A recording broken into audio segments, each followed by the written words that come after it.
If you have studied yourself carefully, you should have a good line on yourself, and you should be able to make the proper interior readjustments. Remember, first, last, and always, right thinking and right living necessarily results in happiness, and it is therefore within your power to obtain happiness. Anyone that is not happy does not claim their birthright. Keep in mind that someday you are going to leave this world, and think of what you will take with you. This will assist you to concentrate on the higher forces. Now start from this minute to act according to the advice of the higher self in everything you do. If you do, its ever harmonious forces will necessarily ensure to you a successful fulfillment of all your life purposes.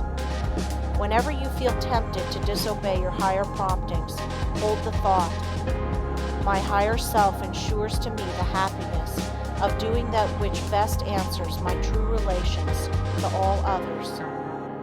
You possess latent talents that when developed and utilized are of assistance to you and others. But if you do not properly use them, you shirk your duty, and you will be the loser and sufferer from the consequences. Others will also be worse off if you do not fulfill your obligations. When you have aroused into activity your thought powers, you will realize the wonderful value of these principles in helping you to carry out your plans. The right in the end must prevail. You can assist in the working out of the great plan of the universe and thereby gain the reward, or you can work against the great plan and suffer the consequences.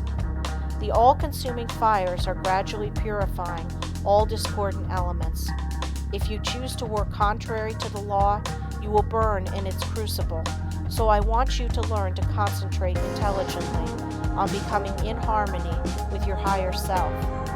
Hold the thought, I will live for my best. I seek wisdom, self-knowledge, happiness, and power to help others. I act from the higher self. Therefore, only the best can come to me. The more we become conscious of the presence of the higher self, the more we should try to become a true representative of the human soul in all its wholeness and holiness, instead of wasting our time dwelling on some trifling external quality or defect. We should try to secure a true conception of what we really are, so as not to overvalue the external furnishings. You will then not surrender your dignity or self-respect when others ignorantly make a display of material things to show off. Only the person that realizes that he is a permanent being knows what the true self is. End of The Power of Concentration by Theron Q. Dumont. Or the form of celebrating the Socratic society, divided into 3 parts, which contain 1. The morals and axioms of the pantheists or the Brotherhood. 2. Their deity and philosophy. 3. Their liberty and a law, neither deceiving nor to be deceived, to which is prefixed a discourse upon the ancient and modern societies of the learned, as also upon the infinite and eternal universe, and subjoined a short dissertation upon a twofold philosophy of the pantheists that is to be followed, together with an idea of the best and most accomplished man, written originally in Latin by the ingenious Mr. John Tolland, and now, for the first time, faithfully rendered into English. Janus Unius Theogenesis, to the learned and ingenious reader.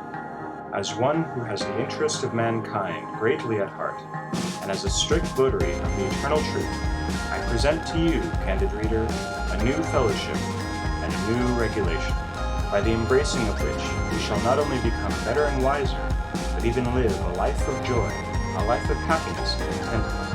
By what chance or care these things have been now brought to light, it neither is my business to tell you, nor does it concern you to know. For to form a confident judgment of them, our sole view must be directed towards themselves. We must even consult nothing but themselves, as no extrinsic estimation, much less authority, can enhance their value. The generality of mankind is averse from knowledge, and vents invectives against its partisans.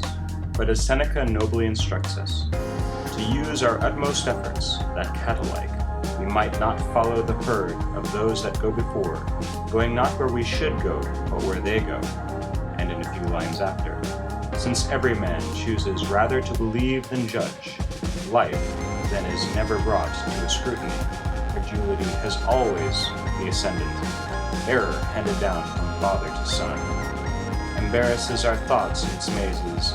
We give headlong into it. In a word, it is the dull infatuation of being led by the examples of others that exposes us to ruin. What therefore remains to be done? We shall be in safety, says he, if we separate ourselves from the multitude. For the multitude, as the same author inculcates a little after, is a proof of what is worst. And nothing is so vulgar, in the opinion of Tully, as to have no relish for knowledge.